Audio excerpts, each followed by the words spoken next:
الحمد لله الذي ذي العزة والعلا والصلاة والسلام على سيد الأنبياء شمس الضحى بدر الدجى نور الهدى منبع الجود والعطاء. أما بعد، أعوذ بالله من الشيطان الرجيم. بسم الله الرحمن الرحيم. قل للمؤمنين يغضوا من أبصارهم صدق الله العظيم وصدق رسوله النبي الكريم ونحن على ذلك لمن الشاهدين والشاكرين والحمد لله رب العالمين. إن الله وملائكته يصلون على النبي يا أيها الذين آمنوا صلوا عليه وسلموا تسليما. الصلاة والسلام عليك يا سيدي يا رسول الله وعلى آلك وأصحابك يا سيدي يا حبيب الله. تمام تعریفیں حمد اور ثنا اللہ تبارک و تعالی کے لیے. درود و سلام نبی اکرم نور مجسم شفیع معظم آقا کل ختم رسول دانائے سبل احمد مجتبیٰ جناب حضرت محمد مصطفیٰ صلی اللہ تعالی علیہ وسلم کی ذات والا صفات کے لیے حمد و صلات کے بعد، اسلام فطرت کے عین مطابق دین ہے. نبی پاک صلی اللہ تعالی علیہ وسلم نے فرمایا ہے کہ میں اخلاق عالیہ کی تکمیل کرنے کے لیے دنیا میں آیا.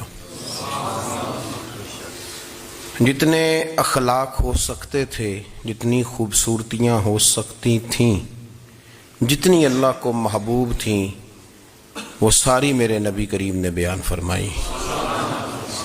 ساری رسول کریم صلی اللہ تعالی علیہ وسلم نے بیان کر دی ہیں، جتنی خوبصورتیاں ہو سکتی تھیں.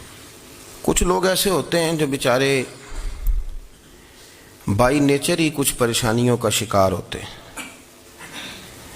اور قرآن مجید نے جو ارشاد فرمایا نا کہ کچھ لوگ نفس کی خواہش کو اپنا خدا بنا لیتے ہیں، تو وہ بلا وجہ بھی بہت ساری باتیں کرتے ہیں جن کا کوئی وجود نہیں ہوتا.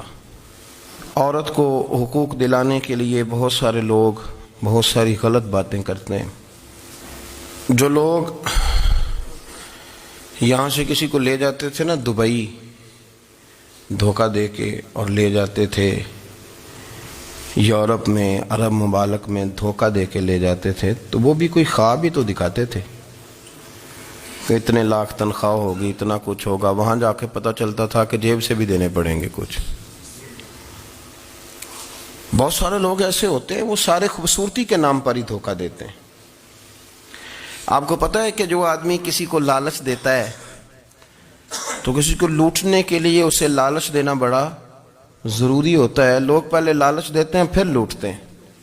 پہلے مکمل لالچ دیتے ہیں، یہ چیز مل جائے گی، یہ چیز مل جائے گی. لوگ مکمل لالچ دیتے ہیں، اس کے بعد پھر لوٹتے ہیں. اور اگر لالچ نہ دیں تو کوئی آدمی قابو آئے گا؟ لوگ لوٹتے ہیں لالچ دے کر. اچھا، اب وہ جو جس کو لالچ دیا جا رہا ہوتا ہے وہ کہہ رہا ہوتا ہے کہ نہیں نہیں تمہیں نہیں پتا، وہ اس وقت ماننے کو تیار نہیں ہوتا. وہ کہتا ہے اتنی خوبصورت باتیں کر رہا ہے، اتنی اچھے پیغام دے رہا ہے، تم میرے دشمن ہو، تم مجھے منع کر رہے ہو. ہوش تب آتی ہے کہ جب سب کچھ لٹ جاتا ہے. عورت کو ویسے بھی قابو کرنا بڑا آسان ہوتا ہے. اعلیٰ حضرت بریلوی رحمۃ اللہ علیہ فرماتے ہیں بیٹیاں نازک شیشیاں ہوتی ہیں، ان کو تو ذرا سی چوٹ لگے تو ٹوٹ جاتی. دیکھیں کتنا بڑا جملہ کہا بریلی کے امام. نازک شیشیاں، ذرا کوئی آدمی گمراہ کرتا ہے، ذرا خراب کرتا ہے. اب دیکھیں نا، یہ جو بچیوں کو بچے مس گائیڈ کرتے ہیں، انہیں بڑے بڑے خواب دکھاتے ہیں، وہ بیچاری ماں باپ کو چھوڑ کے، بہن بھائی کو چھوڑ کے اس کے ساتھ شادی کرتی ہے. پھر جو اس کا بعد میں حشر ہوتا ہے، آپ ادلیاں نو سردار پہن تکے تے شرما والیاں نو جھوٹے ڈولیاں دے. پھر وہ بیچاری ماں باپ رکھتے نہیں، وہ ظلم کرتا ہے تو کتنی بڑی تکلیف میں وہ بچی آ جاتی. نازک شیشی ہوتی ہے نا تو ٹوٹ جاتی. یہی حال اب جدید خواتین اور یہ جو کچھ اینکر پرسن ہیں، یہ اصل میں نا یہ آپ کو سیاست سکھاتے ہیں، لیکن یہ مادر پیدر آزاد لوگ ہیں، بالکل آزاد. یہ تو علماء شور نہ کریں، بات نہ کریں، گفتگو نہ کریں، مشائخ بات نہ کریں، اور یہ جو کچھ سنجیدہ اور دینی طبقہ ہے یہ کچھ شور نہ کرے، یہ تو روڈوں پہ ننگے ہو کے آ جائیں معاذ اللہ. خوفناک نظریہ رکھتے ہیں یہ لوگ. عورت کو کہتے ہیں تیرے حقوق ہم تجھے لے کے دیں گے. مثلاً وہ کون سا حق ہے جو تم نے لے کے دینا ہے؟ میرے نبی کریم صلی اللہ علیہ وسلم نے اس کو بیٹی بھی بنایا ہے، اس کو بہن بھی بنایا ہے، اس کو ماں بھی بنایا ہے، اسے بیوی کا عالی شان رتبہ بھی عطا فرمایا ہے. اور چونکہ بیٹی کا بھی حق بڑا بیان کیا جاتا ہے، بہن کا بھی، ماں کا بھی. اور بیوی کے معاملے میں لوگ سمجھتے ہیں کہ زیادہ بات نہیں کرنی چاہیے، شاید مسئلہ خراب ہو جائے. حالانکہ نبی پاک صلی اللہ تعالی علیہ وسلم نے بیوی کے بارے میں پتہ کیا فرمایا؟ فرمایا جب تم نکاح کر لیتے ہو تو اپنا ایمان محفوظ کر لیتے ہو. اب میں اس کی شرح نہیں کرتا، اب خود کر لیجئے گا کہ وہ ایک ایسی شخصیت ہوتی ہے کہ جس کی موجودگی میں آپ کا ایمان محفوظ ہے. اب میں نہیں سمجھتا کہ اس سے بڑی بات کوئی اور ہو سکتی ہے، جس کی موجودگی میں آپ کا ایمان. اور بھائی یہ حدیث پاک عرض کر رہا ہوں، نکاح جب کوئی کر لے تو اس نے اپنا ایمان مکمل کر لیا. اس کا معنی یہ ہوا کہ آپ کا ایمان محفوظ ہے اس کی موجودگی میں. تو اس سے زیادہ بھی، یعنی ایمان سب سے قیمتی چیز ہے نا، تو اس کے محفوظ ہونے کی وجہ حضور نے نکاح بیان کر دی. اب میرا خیال ہے بی بی اگر کوئی اس سے بڑا حقوق مانگے گی تو بیوقوفی کرے گی. اتنا بڑا درجہ نبی کریم نے اسے عطا کر دیا، اتنا بڑا مقام دے دیا کہ تو خاوند کے ایمان کے محفوظ ہونے کا ذریعہ بن گئی ہے. عورت کو جو حقوق رسول کریم صلی اللہ تعالی علیہ وسلم نے عطا فرمائے، نبی پاک نے جو حقوق دیے. دیکھیں نا، حضرت عبداللہ ابن عمر رضی اللہ تعالیٰ عنہ کی اہلیہ بیمار تھی، تو جلدی جلدی سے وہ آئے. تو جب بہت جلدی ہو، سفر بڑا شدید تھا، تو آپ نے جلدی سے نماز ادا کی، جلدی سے چلے. آپ کے خادم کہنے لگے حضور خیریت ہے؟ فرمایا میری بیوی بیمار ہے. تو اس نے عرض کی حضور آپ کی اہلیہ بیمار ہے، تو آپ نے نماز بھی جلدی سے پڑھی، سفر بھی جلدی جلدی کیا. تو فرمانے لگے یہ وہ چیزیں ہیں جو ہمیں مدینے والے رسول نے سکھائی. آپ اس کیفیات کو سمجھیں کہ حضور صلی اللہ علیہ وسلم نے درس دیا. اور پھر ایک اور بہت بڑی بات، یہ فضیلت کسی اور کو نہیں دی. جو عورت کو حضور نے فضیلت دی، یہ فضیلت کسی اور کو نہیں دی. کبھی حضور نے فرمایا کہ تمہارا ابا تمہارے ساتھ بہت سخت رویہ کرے تو تم نے اس کو اس سختی پر داد دینی ہے. فرمایا چلو اگر وہ زیادتی بھی کرے تو تم نے اس کے ساتھ سلوک اچھا ہی کرنا ہے. لیکن آپ ایک بات کو سمجھے نا کہ بچے کے بارے میں، بیٹے کے بارے میں، بیٹی کے بارے میں فرمایا 10 سال کے ہو کے نماز نہ پڑھیں تو سختی کرو، تمہارا ڈنڈا بھی لٹکنا چاہیے. بہت ساری جگہوں پہ بہت سارے لوگوں کے لیے سختی کا حکم دیا، لیکن عورت کے لیے حضور نے جو جملے کہے، اصل میں ہم سمجھتے ہیں کہ یہ ایک بات ہے، مشہور ہو گئی ہے روایت حدیث، تو بس اس کے پس منظر پر اور جملوں کے حسن پر شاید معاذ اللہ غور کرنے کی ضرورت نہیں. ذرا اس لفظ کی تاثیر پر غور کریں. حضور نے فرمایا عورت ٹیڑھی پسلی سے پیدا کی گئی ہے، یہ ٹیڑھی ہے، کو سیدھا کرنے کی کوشش کرو گے تو ٹوٹ جائے گی. تو حضور پھر ہمارے لیے حکم کیا ہے؟ فرمایا جیسی ہے تم اسی کے ساتھ نبھا کرو. آپ سمجھیں کہ اتنا محفوظ حضور نے درجہ دے دیا بی بی کو، اتنا محفوظ کہ فرمایا غلطی بھی ہو تو میرے غلاموں تم اس کے ساتھ نبھا کرو، گزارا کر لو. کو کیا اور حق چاہیے عورت کو، جس کو اس کی غلطیوں سمیت نبی پاک نے قبول کرنے کا حکم دے دی کہ اس کی کمزوریوں سمیت قبول کر لو. اب اس کو اور کیا کوئی کمزوریوں سمیت قبول کرتا ہے؟ کبھی آپ دکان پہ بیٹھے ہو تو آپ کہیں بھی اس میں یہ بھی غلطی، میرے مال میں یہ بھی کمزوری ہے، یہ بھی کمزوری ہے، یہ بھی کمزوری ہے، تو کر لے قبول. کرتا ہے کوئی؟ کوئی شخص ایسا ہو جو کسی چیز کی کمزوریاں بیان کر کے کہ اسے قبول کرو؟ پر رسول کریم صلی اللہ تعالی علیہ وسلم نے نا ہمیں سبق دیا، حضور نے ہمیں درس دیا، نبی پاک نے ہمیں پیغام دیا. فرمایا یہ ٹیڑھی ہے، سیدھی کرنے کی کوشش کرو گے تو بیچاری ٹوٹ جائے گی، تو اس کے ساتھ نبھا کر جاؤ. آپ میری بات کو سمجھیے گا. چلیں میں اس پر ایک اور بخاری مسلم کی حدیث پڑھتا ہوں. حضرت سلمان فارسی رضی اللہ تعالیٰ عنہ اور حضرت ابو دردہ کے درمیان بھائی چارہ تھا. مکے سے مدینے جب لوگ آئے تو حضور نے بھائی بھائی بنایا تھا. ان کے درمیان بھائی چارہ تھا تو ابھی پردے کی آیات نازل نہیں ہوئی تھیں تو لوگ ایک دوسرے کی طرف جاتے تھے. حضرت سلمان فارسی رضی اللہ تعالیٰ عنہ حضرت ابو دردہ رضی اللہ تعالیٰ عنہ کے گھر میں تشریف لے گئے تو دیکھا کہ ان کی بیوی بڑی غمگین بیٹھی ہیں. تو ہم نے فرمایا بہن کیا ہوا؟ تو کہنے لگی تمہارے بھائی کو دلچسپی کوئی نہیں رہی, ہر روز روزہ رکھ لیتا ہے اور ساری ساری رات نفل پڑھتا ہے. حضرت سلمان فارسی کہنے لگے ٹھیک ہے کر لیتے ہیں بندوبست. نماز دین ہے کہ نہیں؟ دین ہے نا یہ چیزیں. لیکن حضرت سلمان فارسی جناب ابو دردہ سے کہنے لگے آج میں نے تیرے گھر میں رہنا رات کو, کیونکہ وہ تو ساری رات نماز پڑھتے تھے, نفل پڑھتے تھے. انہوں نے کہا ٹھیک ہے. ایک بستر لا کے بچھا دیا حضرت سلمان فارسی کے لیے. سلمان فارسی فرمانے لگے دوسرا بھی لا. کہا وہ کیا کرنا ہے؟ فرمانے لگے تو نے بھی سونا ہے, میں نے بھی سونا ہے, تو نے بھی سونا ہے. عشاء پڑھیں گے اور پھر دونوں سوئیں گے. کہا میں نے تو نماز پڑھنی ہے. فرمایا تہجد کے وقت اٹھ کے پڑھیں گے, اللہ کے رسول بھی رات آخری حصے میں جا کے نماز پڑھتے ہیں. ادھر ساتھ سلا لیا. وہ تھوڑی کو دیر سوئے, اب عادت تھی ساری رات اٹھنے کی, ذرا اٹھنے لگے بستر سے تو حضرت سلمان فارسی فرمایا چپ کر کے سو جا, وہ بڑی رات پڑی ہوئی, چپ کر کے سو جا. وہ لیٹ گئے, پھر اٹھنے لگے تو فرمایا سو جا چپ کر کے, بڑا ٹائم ہے. سحری کے وقت اٹھے, نفل پڑھے. ان کا ارادہ تھا روزہ رکھنے کا, تو فرمانے لگے کل رکھا تھا نا نفلی روزہ؟ جی رکھا تھا. پرسوں بھی رکھا تھا, ترسوں بھی رکھا تھا.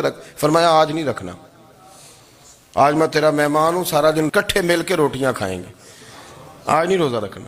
سلا دیا. اب حضرت ابو دردہ رضی اللہ تعالیٰ عنہ کہہ تو کچھ نہ سکے, پر کہنے لگے سلمان تم پتہ تم کیا کر رہے ہو, نہ تم نے مجھے رات اٹھ کے زیادہ نفل پڑھنے دیے, سویرے روزہ نہیں رکھنے دیا. تو حضرت سلمان فارسی کہنے لگے کوئی لمبی بات تو نہیں نا, چلتے ہیں نا ابھی فجر میں مسجد نبی میں, تو نبی پاک کو بتاتے ہیں. سرکار دو عالم علیہ السلام کی خدمت میں تو اپنی بات کرنا, میں اپنی کروں گا. حضور نتیجے کا اعلان فرما دیں گے, بات طے ہو جائے گی.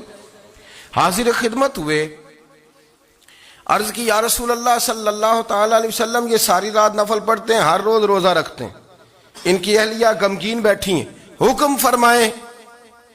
تو نبی پاک صلی اللہ علیہ وسلم نے فرمایا پھر ہوا کیا؟ یا رسول اللہ میں نے رات سلایا ہے, سحری میں اٹھایا ہے, سویرے روزہ نہیں رکھنے دیا. نبی پاک نے فرمایا سلمان فارسی نے ٹھیک کیا, سلمان فارسی نے ٹھیک کیا. پھر حضور نے فرمایا, نبی کریم نے فرمایا ابو دردہ تیرے اوپر اگر اللہ کا حق ہے, اس کے رسول کا حق ہے, دین کا حق ہے, تو فرمایا تیری آنکھ کا بھی تیرے اوپر حق ہے, تیرے وجود کا بھی تیرے اوپر حق ہے. یہ حضور نے فرمایا تیرے بچوں کا بھی تیرے اوپر حق ہے, تیری بیوی کا بھی تیرے اوپر حق. اس حق کو بھی سمجھے, حقوق اللہ بھی ہیں, پر تیری آنکھ کا بھی تیرے اوپر. کیا مانا کہ تیری آنکھ سونا چاہتی ہے تو اسے سلا بھی, تیرے وجود کا بھی تیرے اوپر حق. تو تیرا وجود آرام کرنا چاہتا ہے تو اسے آرام بھی کرا. اور پھر وہاں نبی پاک صلی اللہ علیہ وسلم نے فرمایا میں تم سب, سننا یہ لفظ حدیث کے, حضور نے اسی موقع پر فرمایا میں تم سب سے زیادہ اپنے رب کو جانتا ہوں اور میں تم سب سے بڑھ کر اپنے رب سے ڈرتا ہوں. حضور فرمانے لگے میں روزہ بھی رکھتا ہوں, افطار بھی کرتا ہوں, یعنی کبھی رکھتا ہوں اور کبھی نہیں رکھتا. فرمایا میں نفل بھی پڑھتا ہوں اور اپنی بیویوں کو وقت بھی دیتا ہوں. سرکار مسجد میں بھی آتے تھے, نواسوں کے ساتھ کھیلا بھی کرتے, ان کے ساتھ پیار بھی کرتے. تو اتنے بڑے حقوق حضور نے بیان فرمائے عورتوں کے کہ تمہاری بیوی کا بھی تمہارے اوپر. لو ایک حدیث بخاری کی اور یہاں بیان کر دیتا ہوں. ایک شخص نے آ کے عرض کی یا رسول اللہ صلی اللہ تعالی علیہ وسلم جہاد کے لیے تیاری ہو گئی ہے, صفیں بن رہی ہیں, مجاہدین کی تیاری ہے, تو میرا بھی نام لکھ دیا گیا ہے مجاہدوں کی لسٹ میں, لیکن یا رسول اللہ صلی اللہ تعالی علیہ وسلم میری بیوی نے حج کی تیاری کر لی ہے اور میرے دوستوں نے, صحابہ نے میرا نام مجاہدین کی لسٹ میں لکھ دیا, تو میرے لیے کیا حکم ہے؟ یہ بخاری مسلم ہے. تو نبی پاک صلی اللہ تعالی علیہ وسلم نے فرمایا جہاد پہ کوئی اور چلا جائے گا تو بیوی کے ساتھ حج کرنے جا, اسے محرم کی ضرورت ہے, وہ تیرے بغیر کیسے جائے گی؟ مجاہدین کو تو اور مجاہد مل جائے گا, پر تو اپنی بیوی کے ساتھ جانا. نبی پاک صلی اللہ علیہ وسلم نے مرد کو محافظ بنایا ہے, عورت کو مرد کا قیدی نہیں بنایا, بلکہ عورت کو حفاظت عطا کی اور مرد کو اس کا محافظ بنایا. اب بچیاں آزاد ہونا چاہتی ہیں, اور آزادی بھی وہ والی کہ جو بنیادی طور پر آزادی نہیں, فحاشی ہے. میں نے بہت پہلے کہا ہے کہ اسلام بیٹیوں کو قیمتی سمجھتا ہے, جس بندے کے پاس 20 تولے سونا ہو وہ چوک میں لے کے نہیں آتا، وہ قیمتی چیز ہے، اس نے چھپا کے رکھی ہوتی ہے. تو جو نبی پاک صلی اللہ علیہ وسلم کا کلمہ پڑھنے والے بیویاں، اسلام انہیں قیمتی سمجھتا ہے، کہتا ہے کہ تم قیمتی ہو لہذا گھر کے اندر رہو، تم باہر نہ ہو. لیکن عورتیں ہیں کہ ان کو بلا وجہ لوگ خراب کر دیتے ہیں اور بلا وجہ وہ اس مغالطے کا شکار ہو جاتی ہیں.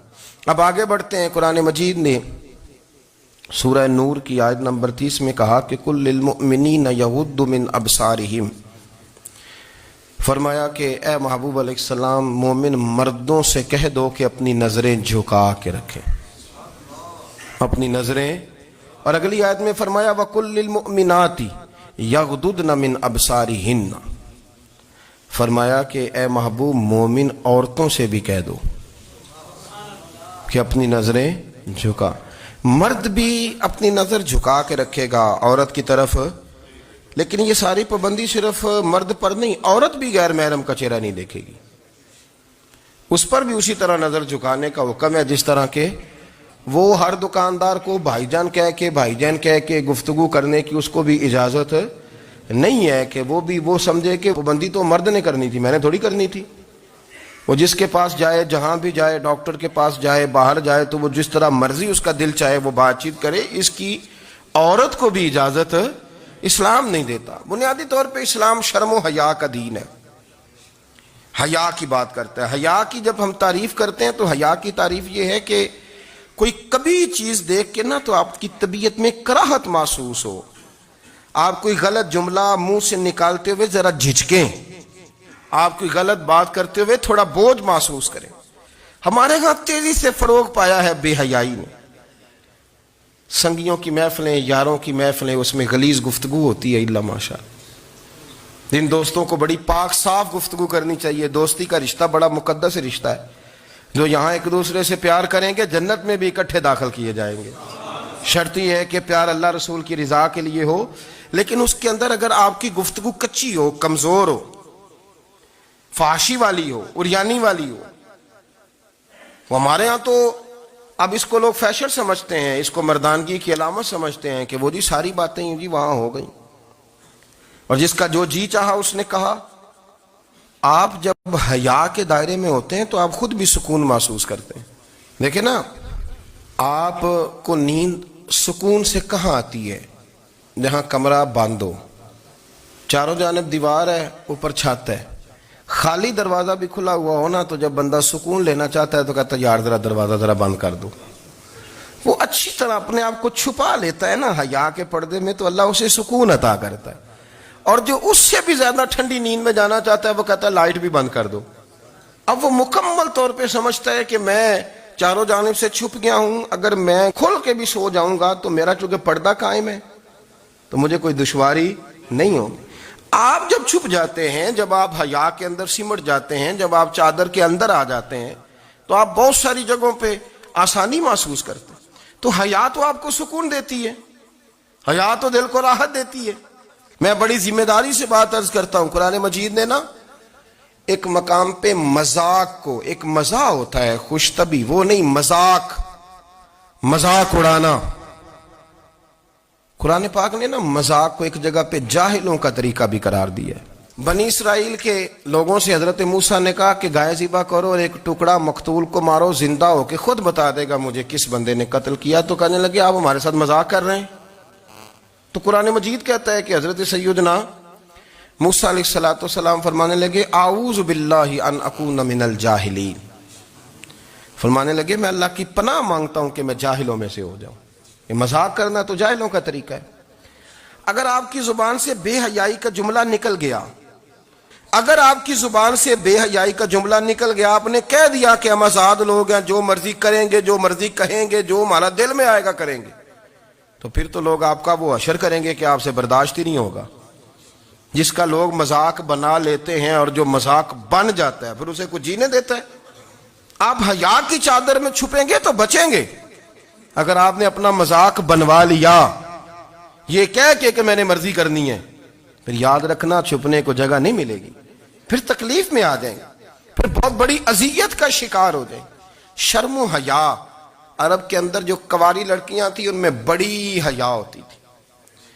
الحمدللہ میں بڑے فخر سے کہتا ہوں کہ میرے پنجاب کی، میرے پاکستان کی بیٹیاں بھی 20 دفعہ ان کا ابا کہے تیری شادی کرنی ہے تو وہ آنکھ نہیں اٹھا پاتی آج بھی۔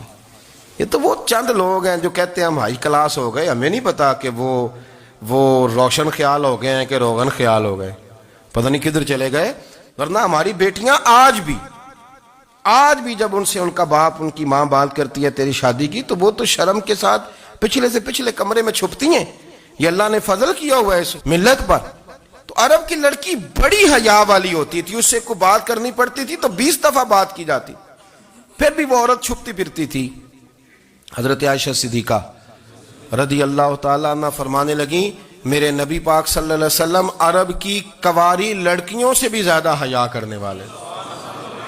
قاضی اعجاز مالکی نے، شیخ عبدالحق محدث دہلوی نے، دیگر بزرگ جو سیرت نگار گزرے، انہوں نے لکھا ہے کہ نبی پاک صلی اللہ علیہ وسلم کے اندر 100 مردوں سے زیادہ طاقت تھی، 100 مردوں سے زیادہ طاقت۔ اب جو بات کہنے لگا ہوں، جو نتیجہ دینے لگا ہوں، اس پر خاص توجہ آپ فرمائیں گے۔ ذرا فکری طور پر، نظریاتی طور پر ایک چیز کو سمجھیے۔ ہم سمجھتے ہیں کہ جوان لڑکا ہے جی جو مرضی کرے، عمر ہے جی۔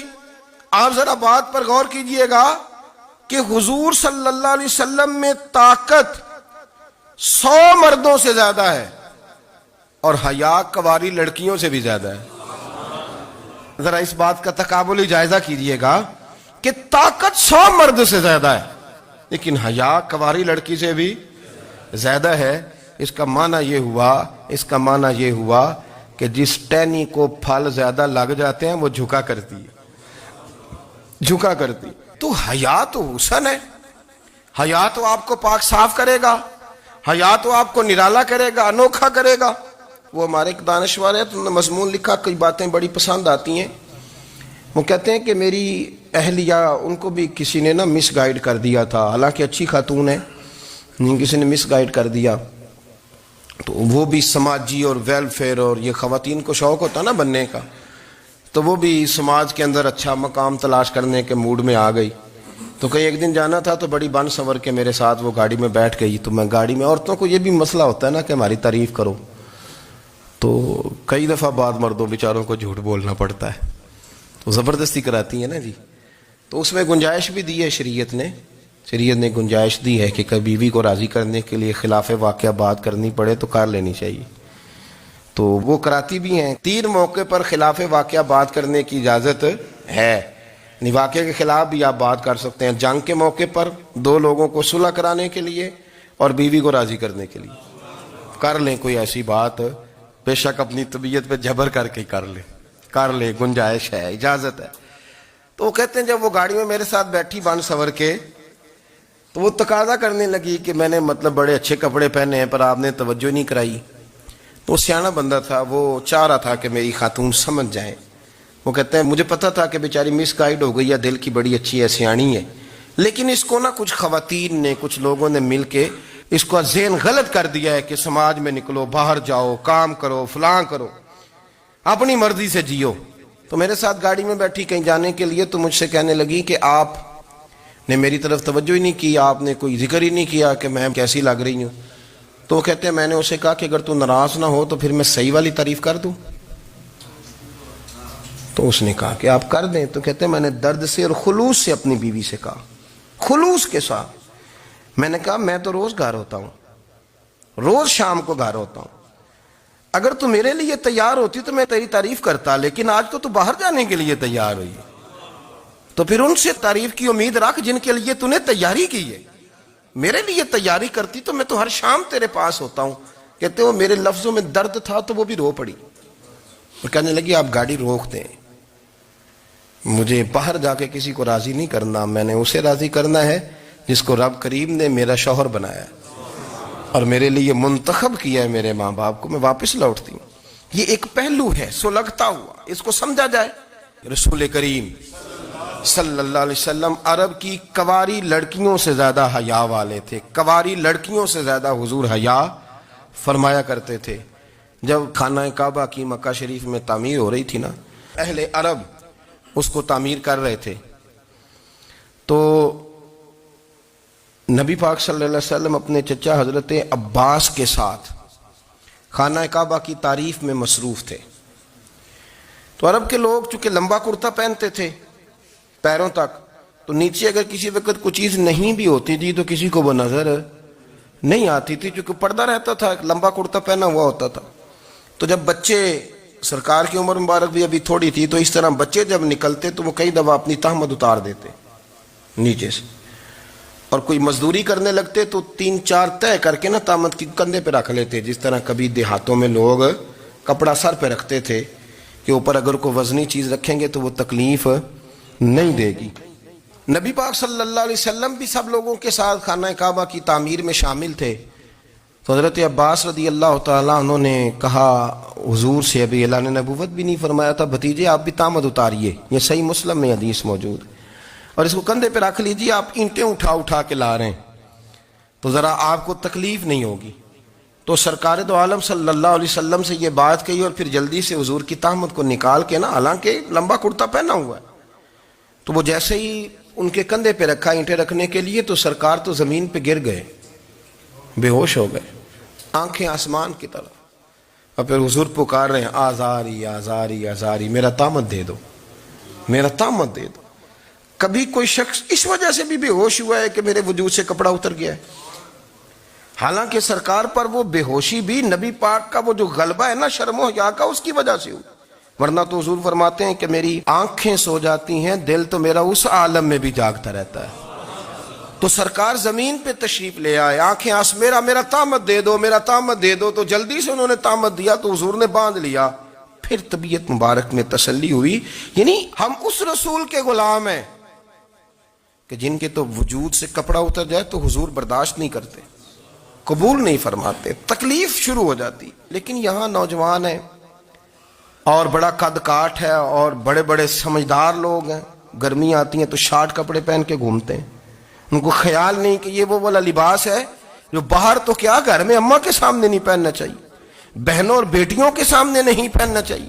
آپ کی گفتگو میں شرم و حیا ہو، آپ کے لب و لہجے کے اندر حسن ہو.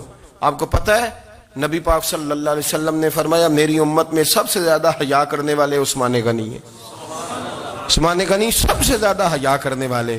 آپ فرمایا کرتے تھے جب سے حضور کا چہرہ دیکھا ہے میں نے کبھی اپنی شرمگاہ بھی نہیں دیکھی، میں نے آنکھوں کا وضو نہیں توڑا، اور جب سے حضور کے دست مبارک میں نے بیعت کے لیے سیدھا ہاتھ بڑھایا تو پھر سیدھا ہاتھ میں نے کبھی گندگی کو نہیں لگایا.